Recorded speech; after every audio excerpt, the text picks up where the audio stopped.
What's up? What's up? What's up? What's up, y'all? So I'm so excited that I get to go live at 2 o'clock in the afternoon. Like I don't know if the gods of time, space, and all that is giving me like this supernatural grace today. But I get to go live in the middle of the day. So can we at least celebrate the fact that I'm live at 2:17 p.m. And I'm so excited because I got a conversation. So first off, I don't know where you tapping in from. So wherever you tapping in from, just let me know if you're on like YouTube. Let me know if you're in my community, wherever you are. But I want to have a conversation today about executive presence and how to monetize the hell out of it. The ideal of monetizing your presence. What if, let me just throw this out there.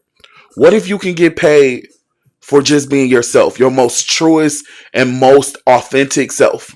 What if you can get paid for being you? Can I say it again? What if you can get paid for being you? For just showing up, for embracing your identity, for being self-aware, self-involved, self-in-love, self-influenced, having the audacity to just show up in a space and demand your value. What if you could do that? So that's the conversation I want to have today. Is I want to talk about executive presence. I want to help, for one, to define what executive presence is, because I know that sometimes when you throw out all of these like psychological, high level academic terms, that it can get lost, because it's like, well, what is executive presence? So I want to first off just define what executive presence is so that you can understand how it applies to your professional life, your personal life, your career, your relationships, etc., etc. So let's just get straight into it. Ooh, they got some big words in here, y'all. So if you see me looking off, first off, just know that I'm looking at some notes, because I like to, before we have a leadership conversation with Coach Ace King, I want to make sure that I have at least curated the conversation to make sense and to what I want to say, because I like to move with intention. Somebody say intention. I like to move with intention. So I want to make sure that we navigate this conversation in a way that by the end of it, you feel, for one, that you feel informed, you feel educated. Ooh, child, the girl's trying to slip out. That you feel educated, you feel informed, and you know how to then apply these principles to your life. So let's just get into the formal psychological definition of what executive presence is. Executive presence is the measurable combination of gravitas, communication, and appearance that shapes how others perceive your credibility, your capability, and your readiness to lead. Somebody say readiness. Somebody let me know if you're in the comments, if you're joining the conversation today. Somebody say readiness. Executive presence, again, is about the measurable combination of gravitas, communication, and appearance. Am I telling you that just based off your appearance alone, just based off your appearance alone, the way that you communicate, you can have executive presence? Just think about the people in your life who are leaders, true leaders, who have composure. They have the ability to make decisions. They have emotional intelligence, or what you would like to call EQ. Think about those people in your life who have made you feel psychologically safe. If we're going to be a leader, we want to have and embody executive presence. And then this whole thing about communication, what I love about it is that what it causes for a leader to ask themselves is, do I have the ability to influence in the way that I communicate? Do I have the ability to influence with the way that I communicate? Somebody say, well, Coach Ace, what do you mean? I got you. I got you. Do I have clarity? Do I have tone, authority, the proper pacing? And do I have the confidence in the way that I show up and communicate? This is really important. There's 5 pillars that exist there about communication and executive presence. Again, do I have clarity? Do I have tone? Do I have authority? How is my pacing? And how is my confidence? Thank you, thank you. I see you, I see you. These are things that you have to ask yourself when you're talking about your overall influence. And then let's get over here to this other part about appearance. Now, people get all wrapped up about this whole appearance thing, especially in corporate America or as leadership or in entrepreneurship. There's this whole unspoken rule about how you show up in your appearance. And I know that it makes people feel a little way, but the thing is that first impressions do really matter. First impressions do matter. Non-verbal communication, it matters. How you identify in your appearance, it matters on how you impact the audience or the room that you're in. Well, Coach Ace, what are you saying? I'm trying to tell you that you need to dress to impress. I always tell my leaders this. If you want to be the leader, you need to dress like the leader. If you want to be the leader today, you need to dress like a leader. There's something very aesthetic about leader presentation. When you look at the leaders, when you look at the people who have led high level lives and you look at their style and their fashion, fashion is a big component into their presence. It just is what it is. The better and the more, I'm sorry, not better. I don't want to use the word better, but the more that you're like intentional with how you dress, the perception of what people feel will change. We're talking about presence today. So what I'm telling you is if you have gravitas, gravitas is that composure piece, right? It's the ability to be a decision maker. It's the ability to be a leader. Gravitas is all about, it's those unspoken qualities. It's the fact that you're highly skilled. It's the fact that when you are feeling like you should learn more, you go learn more. It's the fact that you never take a step back in your life because you know that you have goals. So you're constantly pushing yourself. That's gravitas. Gravitas is about the groundedness of your readiness. It's when you show up and you know that you're the person who can handle this ideal of self-belief. But then you move into this piece about communication. Communication is really important because, again, you ultimately want people to receive you, to feel you. You want people to have an imprint of the experience that they had with you once you leave that room. So your clarity, your ability to communicate complex language, your authority, the way that you pace through conversations, just the overall confidence that you show up with. I love this conversation because it's such a impactful conversation for the person who wants to go higher in their life. This idea of executive presence is what is going to transform your experience. It transforms the rooms that you walk into. What's up, everybody? Welcome into this leadership conversation. I'm so sorry I didn't even get to see who was coming in here. I'm over here reading these notes. But we're having a conversation today about executive presence and monetizing your presence because I've discovered through the research that people who learn to monetize their brilliance have the ability to immediately 5x their income. Can you imagine? Can you imagine simply by being you, being good at what you're good at, you can make 5 times more your income? And I love this conversation because, again, it reminds us about the cost of staying where we are. I always like to ask you, are you being paid enough to stay where you are? Do you make enough money to be comfortable? If you're comfortable, then I would suggest maybe this is not the room unless you just like looking at my cute face. This probably is not the room because the people who will resonate with me are people who are saying, you know what? I am underpaid. I'm overlooked. I deserve more opportunities. I deserve to have more because without me, this network can't stand. I'm looking for the people who know that they are qualified leaders with high level skills and you know that you deserve more. Those are the people who I'm speaking to because these are the people who understand that maybe there's a transition that we need to embrace. And I know it's a tough conversation. When I thought about my exit strategy, when I thought about when I was ready to separate myself from like the traditional programming of you got to work 60 hours a week to be successful, you got to do all of these things to be successful, I had to develop an exit strategy because I couldn't give my brilliance away to corporate America forever. Am I the only one?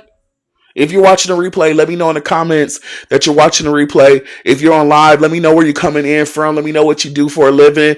Welcome into the room. We're talking about leadership. And in specific, we're talking about executive presence. And one of the questions that I always like to ask people is, are you being paid enough right now to be comfortable? Right now, can you afford to just say, you know what, I'm comfortable? Or does it hurt bad enough right now that you're ready to change your life? And if you're ready to change your life, then I got a secret for you.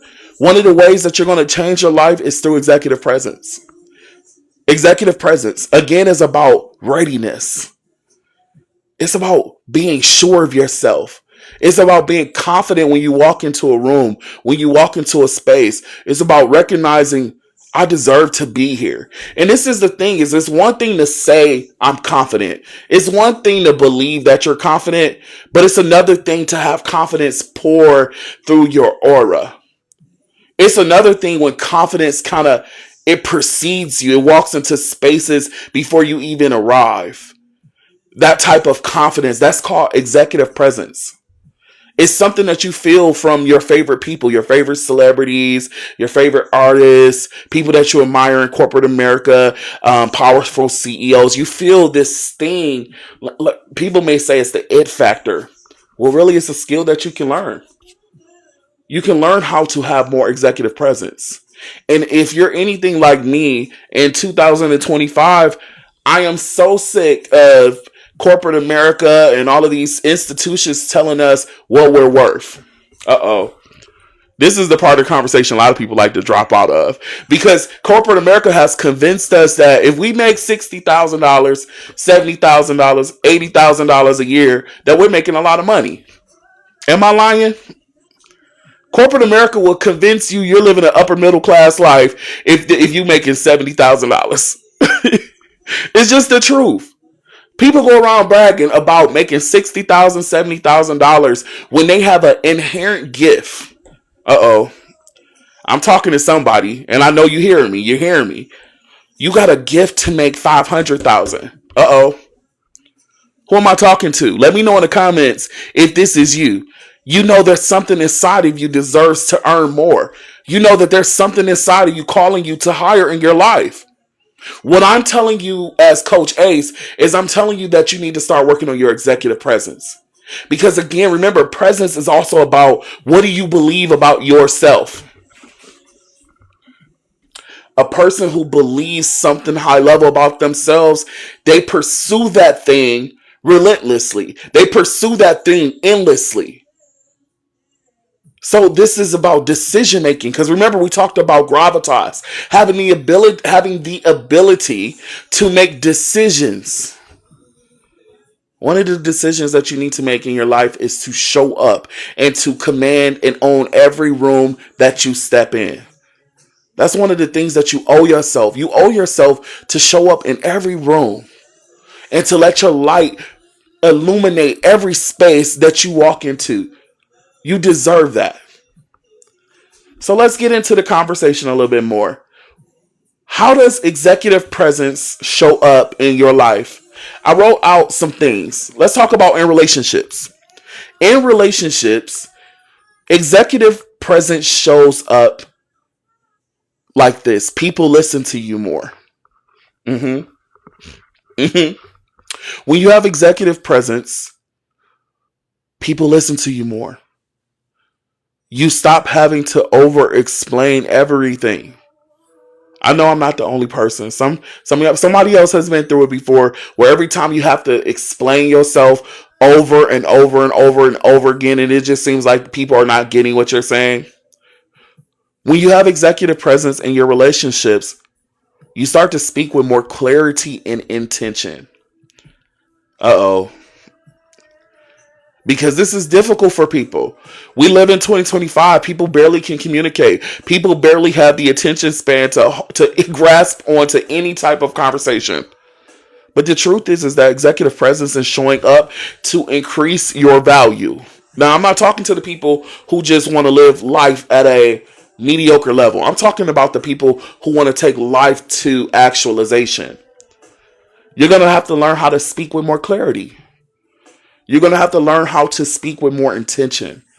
Oh, this is so good. This is so good. I should be talking to my private audience, honestly, because this is really good. Intention. Oh my God. Intention. Have you ever imagined what a high level life is? A high level life is a life that is lived with intention. What I'm saying, somebody say, what are you saying, Coach Ace? Damn, I don't know what that means. What I'm saying, calm down, calm down. What I'm saying is that everything that you do, you think about the intention of that move before you make it. You move with that level of awareness. What am I doing this for? Who am I doing this for? What impact does this make? Just imagine if you lived a life like that. Somebody say, well. Somebody say amen. Just imagine if you lived a life with intention. Whoo! Let me tell you what happens if you live a life with intention. You build healthier boundaries. Uh-oh. I'm scared to even talk to y'all now. I said you build healthier boundaries. Because we can be dishonest and act like it's all good if we want to. Oop, the girl's trying to fall out. We can be dishonest and say, you know what, everything in my life is perfect and everybody does everything I want them to do. Well, good for you, damn it. But I'm talking to the people who know that they have had some issues establishing boundaries. Uh-oh. Why have you had issues establishing boundaries? Is because you don't speak with clarity and intention. Whew. And when you don't speak with clarity and intention, you start to shrink yourself. I'm too damn big to shrink myself, so never mind. I was gonna try to act it out for y'all, but I'm too big to shrink. Okay, you start shrinking yourself. You start convincing yourself that you don't belong in the very rooms that you should be owning. Woo! Why should you speak with intention? Because you start to lead conversations differently. Woo, I'll talk to myself because I need this. What else happens? You start to communicate all of your needs without apologizing for it. Oh my goodness. Am I the only one? I'm sorry, but can you do this for me? Hey, I'm so sorry to cut you off. Can you do this for me? I'm so sorry. How many times we have to communicate our needs through apologetics? We always feel guilty for asking someone to do something for us. Well, let me tell you, what the issue is that it's a presence issue. Because the more you believe in yourself and the more you speak with that high level clarity and with that intention, you no longer start to apologize for communicating needs. Oh my God, this next one, y'all. Whew. When you have clarity and intention and you move with executive presence, you stop entertaining chaos and drama. Okay, I'm scared to even look at y'all. I am scared to even look at y'all. If you elevate your life, oh my goodness, if you just elevate your mindset, if you elevate your mindset, you stop entertaining drama and chaos. We're talking about how to monetize your presence. Because let me tell you, when you become a brand, when you become a personal brand, you start being like, I shouldn't even be in that room. I shouldn't even be around those people. I shouldn't even answer to that call. That has impeded on my boundaries. But executive presence also will change your life. It will change your family life. Because guess what? You become an anchor. You become an anchor. That's right. That's right. Guess what else happens? Your emotional regulation improves. Oh my goodness. Oh my goodness. You start to learn how to emotionally regulate yourself. Because let me tell you, in order to be an executive, in order to be a CEO, you're going to have a high level of emotional intelligence. We call that EQ. You're going to want to have some EQ in order to be a true leader, to run multi-million-dollar deals and have conversations. You don't think that you're going to have to be emotionally intelligent? But let me tell you another thing that changes. Oh, this is too good. When you speak with intention and you speak with clarity and you have executive presence, you elevate how you speak to your loved ones. Woo. I'm scared to even look at y'all. Can y'all see me? What does this mean? I can tell if you have presence. I can tell how you feel about yourself based on your relationships. Based on your relationships, I can tell how you feel about yourself. Because a person who has esteem, a person who has pedigree, a person who has presence, they lead like a leader. And they're cautious about their words because they're emotionally intelligent. Why? Why? Because they're a high level, high value person. Woo, they care. They care how they show up in the world because they understand that their reputation is a part of their executive presence. That's how they lead themselves in this world. Oh, Jesus. Y'all got me calling on Jesus. Because this is a part that no one wants to admit to. When you have executive presence, your voice carries weight. Oh, my goodness. Hey, Dr. V. Hey, Dr. V. When you're in a meeting and you speak with intention and you speak with clarity, your voice carries weight. And let me tell you what happens when your voice carries weight. I'm scared to tell y'all. I'm so scared. Because some of y'all experience this every day. People keep talking over you. Uh-oh. You can't even finish a damn sentence before someone starts to step on your words. Because they can't even hear what you're saying. They can't even understand what you're saying. That's a presence issue. Oh my goodness. When you have presence and you have intention and clarity, man, your ideas belong to you. Somebody say, Coach Ace, what the hell does that mean? How many times have you given away your brilliance to someone else and they be the beneficiary of your brilliance? They be the beneficiary of your intellectual property. They be the beneficiary of your leadership, of all of your excellence. Someone else or something gets the benefit of that. We're talking about executive presence. With executive presence, let me tell you what I know about this is that you're seen as promotion ready all the time. When the person shows up with presence, because again, we're talking about this sense of readiness, this sense of undeniable influence. That person who speaks with clarity and poise, they have intention in the way that they move. The shift that happens is that you are then entrusted with high level assignments. People trust you. People know that you're a leader. And when that happens, people start to seek your mentorship. They start to seek your guidance. They start to seek your consult. When you just simply just show up and be assured of yourself. When you be just a little bit more confident in yourself. Because I know that some of y'all are asking, well, how the hell do I make money with my presence? Well, there you go. People start to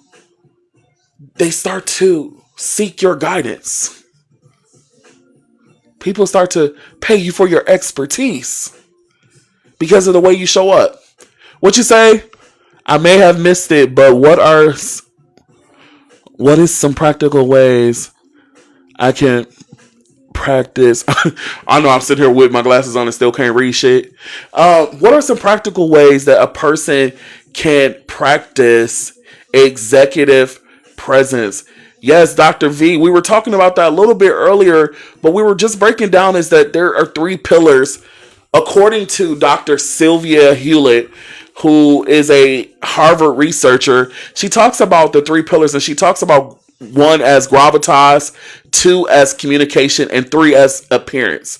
So we started off with this whole gravitas conversation, and if you're just joining us, and Dr. V asked a brilliant question, what are some practical things that I can do to practice having more executive presence? And so what I love about what Dr. Sylvia talks about is she talks about gravitas and this thing about how you feel. Gravitas is all about how you feel, Dr. V. She basically says that if you feel like a leader, and this is where there has to be some science there, and I know this is something that you would love. I wish that you could come up and talk to me. But she talks about how you feel, and I know you as the brain coach, you can talk a little bit more about this, because what she's saying is if you don't feel like a leader, and for you guys who are just joining, we're talking about how can I show up and make more money off of just my presence alone. Well, you gotta, for one, feel like you deserve that. You gotta, one, believe it. Because if you feel it, other people will feel it. So gravitas is centered around what do people feel when you come around. Oh, you can send the invite. Oh, y'all, this conversation might get real good now. Dr. Vanessa R. Brooks, the brain coach herself, is here. The second practical thing is communication, y'all. Clarity, tone, authority, pacing, and confidence. This is how Dr. Hewlett references how to work and practice on your executive presence. She says it's about the way that you communicate. Do you have the ability to influence people with the way that you communicate?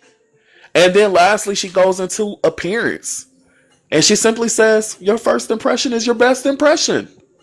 If you dress like a leader, if you move like a leader, you speak like a leader, people assume and think that you're a leader. It's actually undeniable. And I know you guys have experienced it. You can walk into any restaurant right now, and I bet you can pick out who the manager is. I just bet you. They'll have a certain something about themselves. It may just be the way that they walk around. It may be the way that they tuck their shirt. There's just something undeniable about executive leaders. And so I'm asking you in your life, well, what changes? Dr. V said, well, what changes and things can I put into practice? What if you went and bought you a new outfit? What if you made it real simple and went and bought you a new outfit? What if you went to Pinterest and said executive attire? And you can type into Pinterest anything. You can say black girl executive attire. You can say high fashion executive attire, budgeting executive attire. But the thing is I'm calling you into a place of action. You got to do something. You got to do something. Well, what if I got communication issues? Well, how about this? What if every day for 20 minutes a day, you went to google.com and typed up monologues? What if you downloaded AI and said, AI, can you create me monologues like I'm in a boardroom? And what if you simply recorded yourself reciting those monologues? And you started to practice cadence and clarity and communication and effective communication. What if you actually put it into practice? Because some of us, we want some things, but we don't want to work for it. It's just the truth. I know y'all tired of me. Dr. V! Hey, how are you, Dr. Vanessa R? Oh my God! Dr. Vanessa R. Brooks, the brain coach. Let me first off run down your resume, because I want to sing it for you. Let me sing it.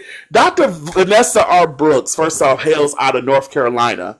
And she has a doctoral degree in executive leadership. And her work is known all across the country and internationally. She teaches on mental health. It's specific into the Black diaspora, but she has an expertise in leadership science. Oh my God. Not only is she a world-renowned speaker, coach, She is a high level spiritual guru who has taught so many people how to find their center in spirituality and faith. She was a pastor for 14 years, traveling the country doing your favorite revivals. Oh my goodness. She has written books. One of my favorite books that she's written is called What Book Should I Read? Dr. Brooks is an international phenomenon, podcaster, speaker, host, conference leader. She speaks to corporate America on leadership. And I'm so glad that you're joining me on this conversation because Dr. Brooks, what I'm talking about today with my audience is I wanted to tell them that if they made some simple changes in what they believe about themselves, that they could start to 10x their income. And I know no one better to have this conversation than Dr. V, Dr. Brooks. Can you please talk to my audience and welcome into the space? Let us know how you're doing. I'm doing good. Hey, y'all. Thank you so much for having me. First of all, I'm so excited to be just connected to Coach Ace of AK Consulting Group. I think Ace is, and I'm saying it to my heart, not because I love him, but I really know that he is emerging as a leading voice in the leadership conversation. Leadership as we know it, I believe, has or is going through a metamorphosis of sort.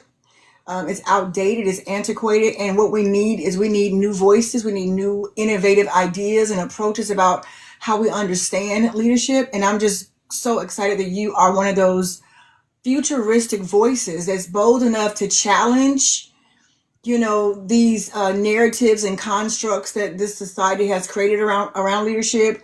And I'm glad, I'm just gonna say it because this is what I do. I'm glad that you're a Black man. Speaking primarily to powerful women, because I'll tell you this offline, so I'm going to tell you this online, especially those of us, my Black sisters, my Black queens, we need Black male leadership. Wow. We need Black men who love us, who will uplift us, who will champion us, who will even correct us. Right? And you are that person. I don't care what nobody say. Wow. I'm on TikTok and social media probably 60% of my day because I work online as a full-time consultant, and I know what I see in these streets. In these streets. I know what I see in these streets. And I just have not seen enough Black men, leaders, male leadership, to uplift and support and even coach and train and teach Black women about leadership. And I love that you even challenge my perspective. I think you asked me about me, but I'm talking about you right now. I love that you're willing to even unconsciously, unbeknown to him, challenge even my leadership. Because I do have a doctorate degree, but I'm also Gen X.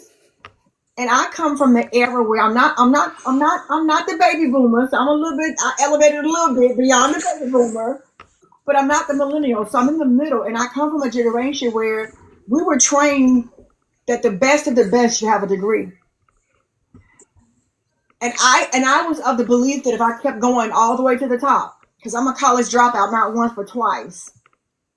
And so I still had a nervous system that was wired for, okay, maybe if you get this degree, you'll be more respected. Y'all not saying nothing. Or maybe I get that degree, I'll be able to get this job, or I'll be able to make this much money. Let me tell you right now, nothing could be further from the truth. Wow.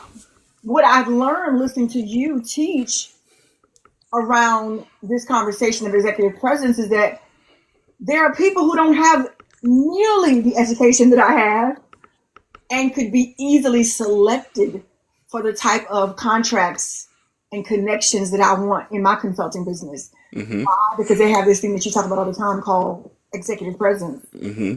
Mm-hmm. That's just not something that a lot of us are used to hearing.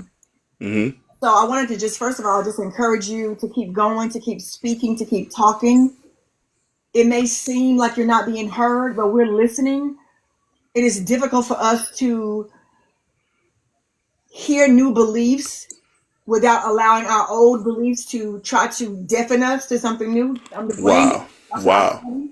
I study the brain for a living, like, and how the brain and nervous system can either make or break us, right?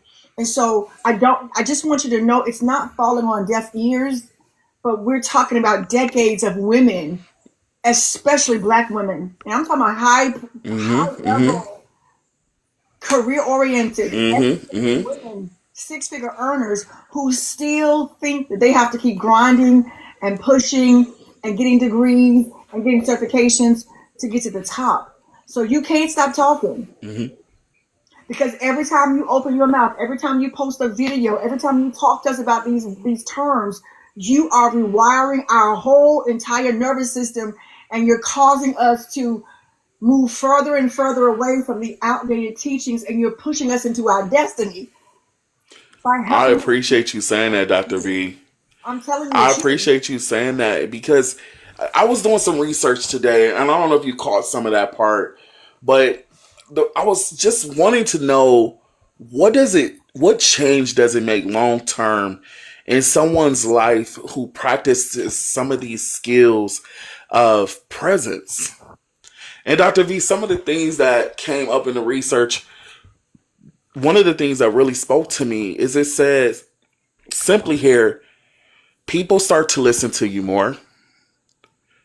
You stop having to over explain things. You become more clear and speak and move with more intention. And when you do that, you build healthier boundaries. You stop shrinking in front of people. You start to see yourself as a leader. You stop attaching yourself to people who dishonor you. You communicate your needs without no longer apologizing. You lead conversations differently. Thus, you stop entertaining chaos and drama. My God. My God. I need a drum roll and a keyboard right there. What Woo! really spoke to me there, Vanessa, that I was trying to talk to the audience about is this part about moving with intention. My God. That thing is on me today. That thing is on me today, okay? Why am I doing it? Why am I here? What is my end goal? What is my intention? What if we moved in every part of our life with that type of grit? You said that the other day, grit. Vanessa, can you please give me something? I don't know. Maybe you got something in your spirit because I'm feeling something. I don't know. I'm feeling. Is that the Holy Ghost? Because I'm feeling something about intention. And I don't know what this is, but the idea that if I moved with intention, my life would change. The people that I am in community with will change. It says that you start to move without needing to apologize for communicating your needs. My God. Mm-mm. My God. Dr. V, can you explore this intention conversation for the audience and on a high level, what is intention? What does it mean to you? So I'm gonna try to explain intention through the lens of neuroscience and neuroplasticity, because what neuroscience and neuroscientists have revealed to us in their findings is that our subconscious brain controls over 90% of our decisions and actions and behaviors. What that means is that most of the time throughout our day, we are not making conscious choices. Conscious choices is how we move with intention. Intention means I am present in this moment and I'm making a conscious decision to do X, Y, or Z. Intention means I have thought critically about the outcomes that I desire. Intention means I've done enough research to understand that there are certain actions that I need to take in order to get those results, to get those outcomes. And I am consciously, deliberately taking those actionable steps, because I understand that every actionable step moves to the desired outcome I want. That's intention. There's a purpose connected to the actions that I take and the decisions that I make. I'm not just randomly making decisions. I'm not reactively making decisions. I'm not letting my limbic system, the fear part of my brain, make those decisions. I'm not allowing my hippocampus to go and find old memories to make those decisions off of. I am present in the moment. My prefrontal cortex is online, which is the executive part of our brain. I am able to reason. I'm able to use logic and rationale to make high level decisions that I know will get me the right results. That's intention. And most people don't do that. Most of us, because we don't understand our nervous system and how sacred our nervous system is. I'm telling you, nobody's taught this to us. The schools won't teach it. The churches don't teach it. Government don't teach it. The corporations don't teach it. And I think it's deliberate, right? So we don't understand that we become a program, just like your laptop, just like your iPhone. It remembers your search history unless you clear it out. Am I telling the truth? Unless you go and clear the cache or clear the cookies, clear your history search, there are some things in your phone and your laptop, if you just type the word in, the hyperlink is going to just pop right up. Am I right? Why does it do that? Because it knows that you want to go to this website because you've gone to that website so much that the hard drive on your computer has stored that action. Well, your brain does the exact same thing. Now, intention means I'm more than likely wanting to do something new. And the brain has a deliberate aversion to newness because the brain's desire is to protect you. Your brain's desire is to help you survive. It doesn't care about success. Oh my God. It doesn't care about success. You have to care about success. And nobody has told us that we are not our brain. We are not our brain. And so we have to be aware that our brain is going to make decisions. And most of the time, those are unintentional decisions because it thinks that it's going to protect us from some unseen or unknown threat. But intention says, I trust myself. Intention says, I trust myself to make this decision. Even if it's new, I'm going to make this decision anyway. Even if it doesn't work out, I don't call it failure. I call it delayed success. And the My. does that make sense? So a lot of us are just My.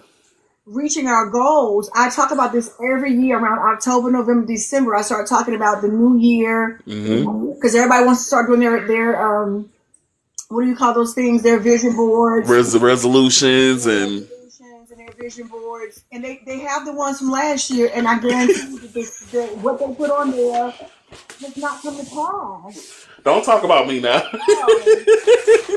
Don't be telling my business to this audience now. You can't see mine because it's digital, right? I'm going to continue that mine looks good. And so we have to break that. We have to break it, Coach Ace. We have to break the subconscious behavior. Because the subconscious behavior, even if it's toxic, even if it's dysfunctional, we are going to still do it. Man, oh man. Man, oh man. Our breakthrough is on the other side of intention. I believe so. I believe so. I was doing some reading of the words. I talked to you the other day. I said, Vanessa, what should I do with these 36 Bibles that I have? And I was saying I was going to throw them away. You said, well, you should probably read one of them. And I said, okay. And as I was doing some research, I came up on a proverb, and I want to go over it with you. Proverbs 16:2. It says, all the ways of a person are clean in his own eyes, but the Lord weighs the motives. And I want to kind of bring this conversation back into intention, because there was something specific about the part of, but the Lord weighs the motives. And I think when I sat with myself and I let the trauma go down, because I had to get some trauma out of my body in order to receive this. And I wrote down here in my notes, God is not judging the action, but the intention behind it. And you just mentioned something about what intentions look like. And can I say it's intention spiritual? Oh, absolutely. Absolutely. Because I'm going to get in trouble. When we're not intentional, I don't believe we're faithful. Mm. See, to me, and I'm going to plug my live tonight. If y'all was free, I'll be back on my other TikTok account and Facebook at 6 o'clock tonight On the big account? on the big account. Oh, y'all Um, heard that? Dr. V is going to be live tonight with a conversation. on the words save and sin. Uh-oh. Gonna break it down.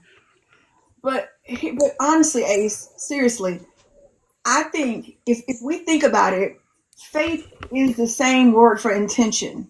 Mm. Intention, when we intention means there is something that I want that I've never done before, so I don't know if it's gonna work.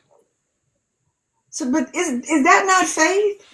And not only is it spiritual, it's also neuroplasticity because it's intentional acts and faith acts that rewires our brain.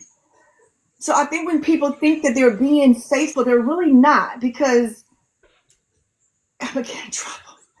If you're not doing anything new and different in your life, you're the Bible says, "Oh, ye of little faith." Oh, ye of little Oh, intention. ye of little intention, because you're just that person who's playing it safe, doing the same thing over and over again, waiting for God to answer you in prayer, waiting for a sign. No, intention says there is something that I'm in pursuit of. Mm. And I need to be present in the moment and make these purposeful, intentional decisions and take these action steps. I don't know what's going to happen in the end. I don't know if this is going to work, but I'm aware of what I'm doing. And I'm willing to, again, I'm willing to trust the process because that's Mm-hmm. faith. Faith is Mm-hmm. trusting the process. Mm-hmm.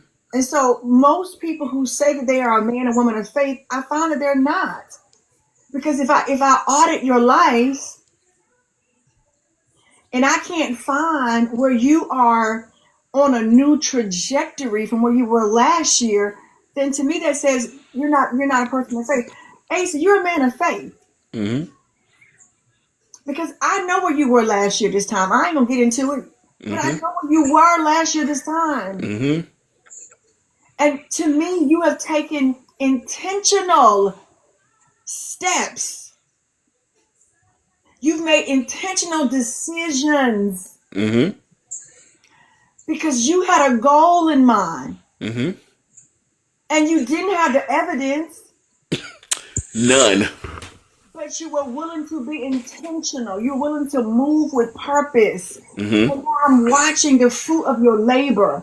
Mm-hmm. I see the growth. I see the results. I see the outcomes.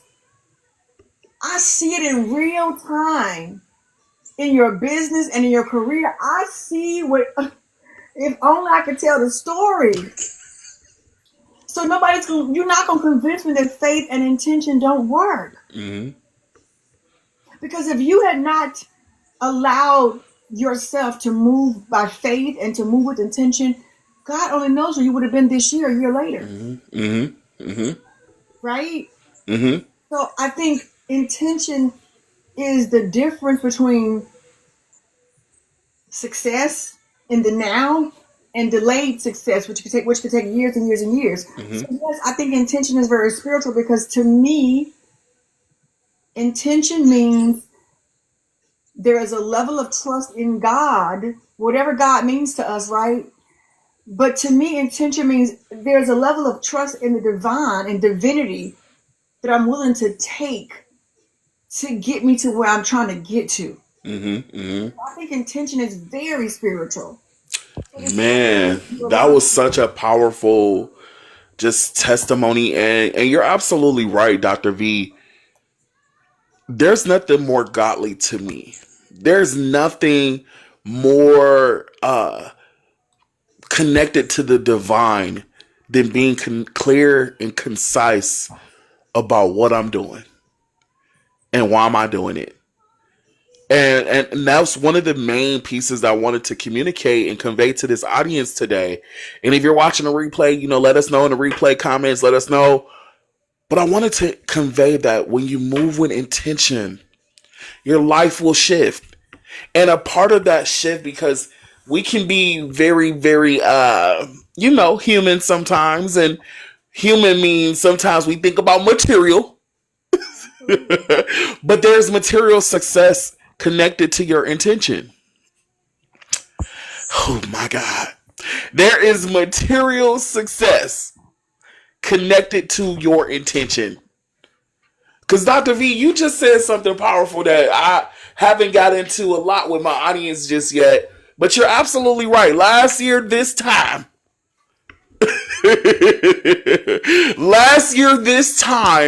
I was at the shelter. I was at the food pantry. I was at the food stamp office. I was at the courts. Last year, this time. And I made a decision. Somebody say decision. I made a decision to move intentionally with everything that I did. Because I just could not ignore the whisper of excellence and greatness and championship that I heard about myself. I'm speaking to somebody now. Come on. Because somebody has heard something whispered into their spirit. You heard it. That said, you are more than a conqueror. Oh my God. I'm about to cry. Don't do it, bro. I'm about to cry. Man. Oh my gosh. Woo! I did not expect to go there. But if you just know what it was like to be turned down for food stamps.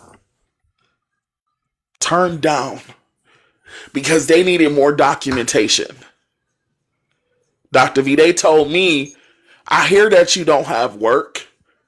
I hear that you don't have any money for your utilities. And I see this letter from the court saying we're going to repossess your home.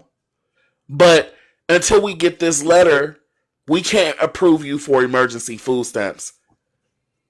I said, well, what do I do? She said, well, you can go to this shelter and they'll give you food for the day. So when I think about being more than a conqueror, and I think about what those words mean to me, I think about how I decided to move with intention every day. Every day I had an end goal in my mind about where I wanted to go in my life and how to position myself to get there. I'm talking about positioning, team, icons out there. I'm talking about positioning. I had to position myself towards success.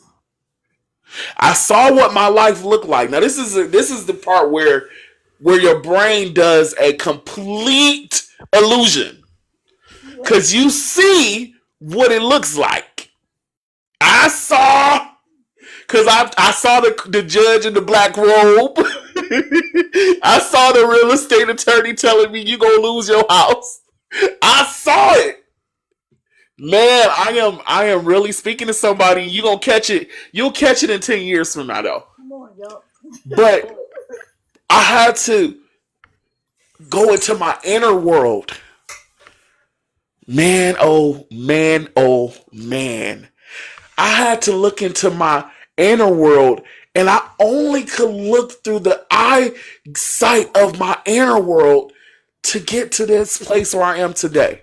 I think that's the Holy Ghost, the inner world. Whew. But I digress. Go ahead.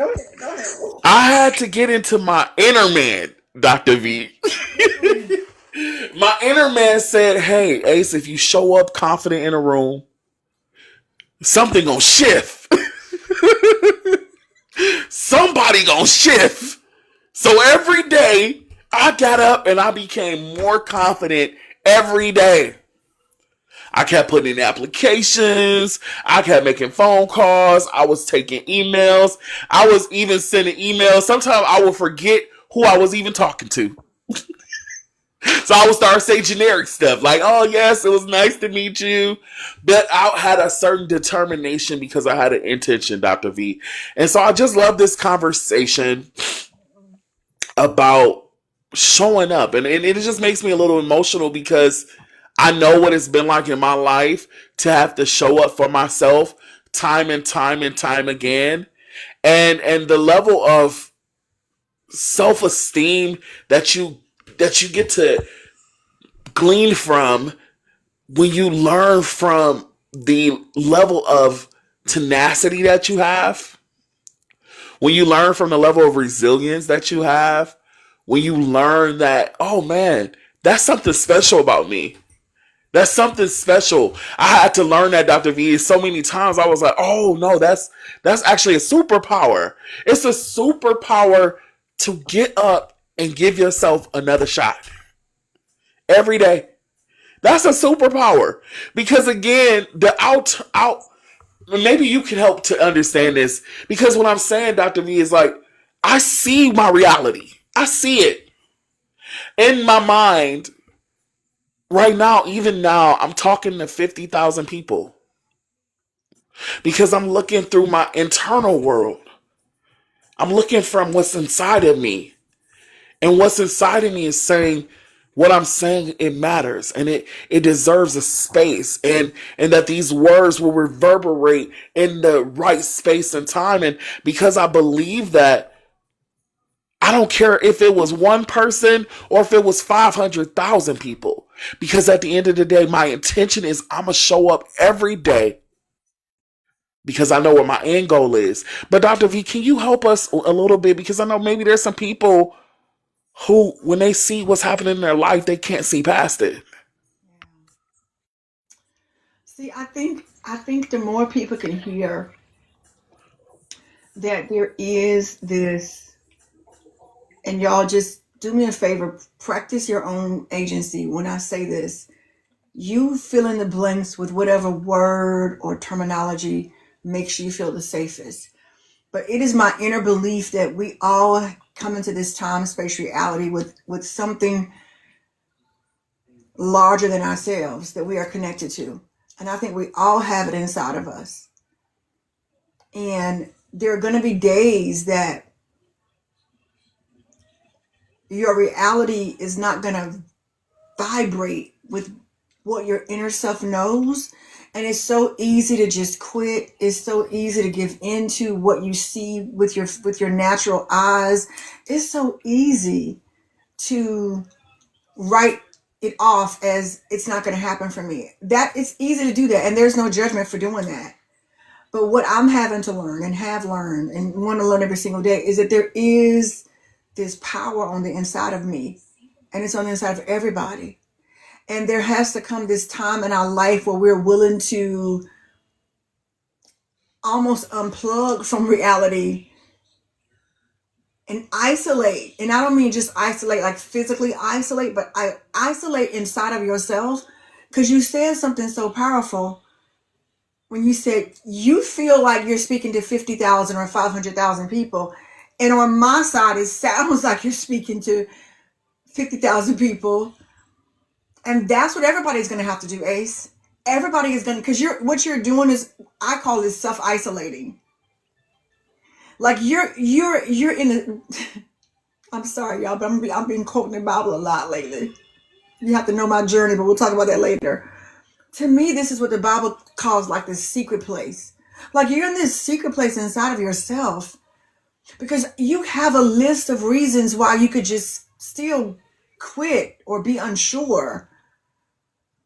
But you have self-isolated. You've gone within and you've found the well, the spigot, and you've turned the faucet on. This living well of water inside of you. And everybody has to do that. And I wish there was like a playbook on how to do it. Sometimes, Ace, we can't tell a person how. Sometimes we have to tell them, you got to figure that part out. Because my how might not work for their how. What I can tell every person is I believe we all were born with it. Okay, whatever it means for you. We were all born with it. This divine power. And we've been raised in cultures and environments and systems to conform, to comply, to shrink, to quit, to not trust ourselves, to not think we're good. We've been conditioned for that. And I'm saying to us today, your brain got 376 trillion neurons and pathways that's waiting for you to activate them and tell them what you want to do in life. Who do you see yourself being? I didn't ask you what proof do you have that person exists. Can you imagine though? Because imagination is a faculty of the human mind. We all have that power, right? Who do you imagine yourself being? And I'm saying that when you can get a vision of who you see yourself becoming, if you can dream it, if you can imagine it enough, that your brain releases enough dopamine that you actually feel like getting up and doing something that matches that vision. Now, if you want to call that God, call that God. If you want to call that higher self, call that higher self. If you want to just call that you, I don't care what you call it, but science says we all have it. And so people have a choice, Ace. We can just sit back and accept the current reality, or we can tap into this inner power that if you just get up today and you just decide, I'm going to do something today that looks closer to where I want to be. And if you get up tomorrow morning and you just do something tomorrow morning that looks closer to the version of who you want to be. And if you do that next week and the following month, I'm telling you that science says your biology changes. Y'all, belief or faith or intention, it changes your biology. You can't fight science. Belief, faith, intention, executive presence, all these things changes who you are biologically. And I'm saying the only reason why we have not become who we desire to become is because we don't have the biology that is required for that version of ourselves. That's all it is. And I'm saying that just simple intentional acts every single day creates that biology that you need to be. There's somewhere that I want my business to be a year from now. Me and you talk about this every day, Alan. I mean, Ace. I don't know who Alan is. That's my cousin. It's okay. But we talk about this every single day. Mm-hmm. Mm-hmm. You know we do. We use our imagination. We use visualization. We do role play. Why are we doing that? Because we are changing our biology. Mm-hmm. We are changing our DNA. And as we change our biology physically, guess what we're also doing? We're also changing the DNA of our businesses, our companies. And I just want everybody to hear me today. Because I know your audience are people who they're looking for an exit strategy. Mm-hmm. That's true. They're looking for an exit strategy out of their career. Maybe they want a different career that pays them more. Maybe they want to start their business, but they are looking for an exit strategy. And you have this amazing tool called the 120-day exit strategy. Now, for me, because I'm the brain coach, when I see that amazing brand, I need your audience to know that what Ace is trying to tell you guys is that if you would take 120 days, listen to me clearly. If you would take 120 days That's all. and execute what he has put in that toolkit, I'm telling you that there will be a version of you, God, I'm getting ready to run, that will be ready to exit on the 121st day. Now, do with that what you will. Do with that with what you will. Okay, but I'm giving you the science behind the 120-day exit strategy. ACE is telling you all, if you do these interventions, these simple intentional strategies, I don't know how many he gave you in the book, but I'm saying if maybe he gave you 10, I don't know. But if you would stretch those out, that every day for 120 days, if you would take those 10 strategies and if you were to implement them, that on 121, day 121, you're going to be somebody different. That your biology is changing every single day, and your limbic system is fearing your exit less and less every day. Y'all hear me? Because the only reason why you are stuck in that dead end career is because your nervous system thinks that it's dangerous to leave. Your nervous system has convinced you it's more safe to stay in toxicity and dysfunction, where you're underpaid, undersupported, overlooked. Your nervous system thinks that is safer for you. So that is the only reason why you're not moving. Coach Ace is saying, he's done enough research about this, and he's saying, if you would take the next 120 days, 4 months, can I bless somebody? That means that before the end of quarter 2, 2026, you're ready to go. You ready to go? If you start right now.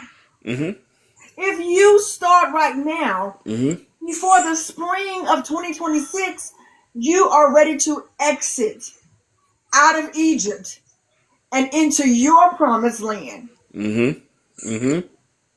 But I will tell you this with a certainty. If you do nothing, if you continue doing what you've been doing, I can promise you that 121 days from now, you will be in the same predicament that you're in right now today. And I'm not saying that to be nasty. I'm saying that is science. Because you have got to create the version of you that wants to exit out of that position that you're in right now. Because right now she's too scared to move. So he told us today, that might be going to buy a new outfit. That might be going over to Pinterest and seeing what executive presence looks like in terms of a new wardrobe. It might, listen, I go to Temu. I bought a whole bag of nails. Okay? Right? And I'm wearing nails that I don't usually wear. These are long. Why am I doing this? It's not accident. It's intention. Right? Because my brain is trying to create a new version of me, y'all. Because I come from a generation where everything was supposed to be conservative and we don't do this and we don't do that. So I'm saying to you that if you would just be willing to trust yourself enough, to trust your own divinity enough to make some adjustments in your everyday lived experience, that you will be creating the version of you that is ready to exit out. Okay? So he didn't ask me to do it. I'm just plugging it for him. No, I appreciate you for, because I mean, you explained that so perfectly, Dr. V. I really sat with this earlier today and I was like, what is the exit strategy? Because I know a lot of people are going to ask, what is this exit strategy? I'm not talking about just running up and quitting your job, but I am talking about a reclamation of self. I want to help you to understand and see yourself so that you can make an intentional decision about your life. We're not just talking about leaving your job. I'm not just saying you need to go be an entrepreneur or you need to go to another company. I'm saying that you need to be very clear about who you are, what your wishes are for your life. You need to be clear on your impact. You need to be clear on your influence. You need to be clear about your personal brand when it comes to your image and your identity. You need to be clear about these things. And in 120 days, I can get you there. I can get you to that part of the clarity. Because that's going to be the most important thing. Because once you're clear about it, Dr. Brooks just, oh my God, explained it in such a way for us to understand not only spiritually, but scientifically, but even biologically, what it looks like to move with intention. And what I'm telling you is in 120 days, you can be at the preemptive footstep of your new life, your happier life, your better life. And that's what the exit strategy is all about. So I appreciate you for just taking that on, because I do want people to hear other people saying it but me, because I don't want y'all to just keep thinking I'm telling you that shit gotta change, but I'm telling you things have to change. Because I hear you and I see you and I know what you're saying, and we're coming into this new year and y'all talking about all of these resolutions. Y'all kill me because right now y'all have at least a 2-month leap. Oh, no, it's November the 17th. Never mind. Y'all got at least a 4.5 week leap. You got at least a 4.5 week leap to start to identify what things must shift in my life. What was so powerful, Dr. Brooks said, my business won't be the same next year. My business will be better. It will be more at scale. I will have more revenue. And what I'm telling you guys is that, well, if the research says people who trust themselves, who move like leaders, who have presence, who think about marketing and monetizing their expertise and brilliance, in 12 months can earn 5 times their income. What I'm saying is, what if in 1 year from now your life can look different? Now y'all saw me get choked up. Now I'm gonna have to delete that from all the damn internet. I'm gonna have to delete it and scrub it. I'm gonna have to call the FBI, the CIA, and the DEA to delete that. But I really got encouraged and emotional because I thought about in 1 year how my life changed. So now I'm saying to y'all, what could it look like in 12 months from now? Well, some of the research is saying that people who move with this type of grit can 3 times, 5 times their income. I don't know about you, but that would make me much more happy. Me happy about that. Me really happy about bringing in more income, because if I made more money, there will be some things that I'll be able to do with that income, which will give me a better quality of life. It'll improve my relationships. My health is gonna be way better because my private chef gonna be bringing me those meal preps every Monday.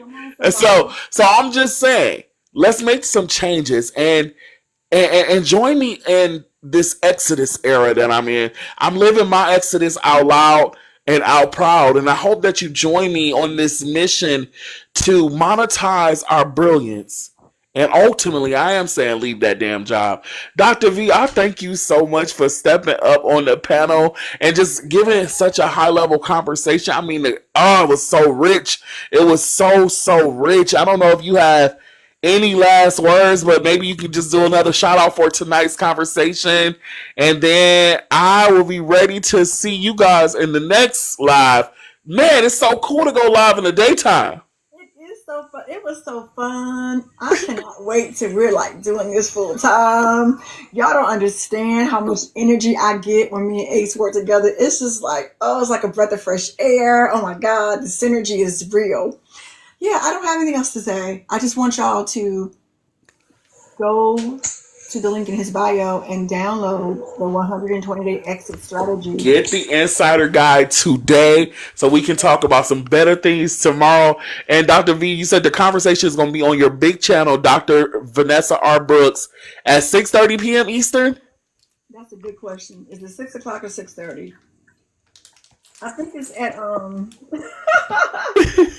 6-ish. 6-ish. 6-ish. I can't remember whether I said 6 o'clock or 6:30, but it's. And it's called Saved or Sin? Well, it's called Reread the Bible with me. Oh, okay. Reread the Bible. That's the series I'm doing. Reread the Bible with me. We're going to look at Matthew chapter 1, verse 21. I feel like, and I'm gonna go. But like part of my identity and brand that I have to be okay with is that religion has played a very major part of my life, for my whole life, and I just feel like it's my responsibility to share some of the things that I'm learning, and I just wish that I feel like we have a responsibility to help people who may not be available or exposed to some of the truths that I've been able to uncover.